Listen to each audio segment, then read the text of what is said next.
चंद्रपूर जिल्ह्यातील सिंदेवाही तालुक्यातून नागरिकांच्या सुरक्षेला धोका निर्माण करणारी गंभीर घटना समोर आली आहे।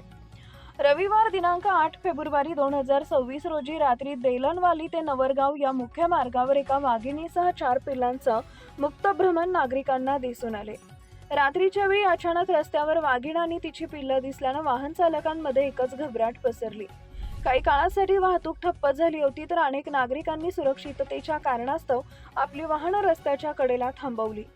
या परिसरात यापूर्वीही वाघांच्या हालचाली आढळून आल्याच्या घटना समोर आल्यात, त्यामुळे या भागातील नागरिकांमध्ये भीतीचं वातावरण निर्माण झाले असून रात्रीच्या वेळेस प्रवास करणं धोकादायक ठरत असल्याची भावना स्थानिक नागरिक व्यक्त करत आहेत। घटनेनंतर परिसरातील नागरिकांकडून वन विभागाकडे तत्काळ खबरदारीच्या उपाययोजनाची राबवण्याची जोरदार मागणी करण्यात येते आहे।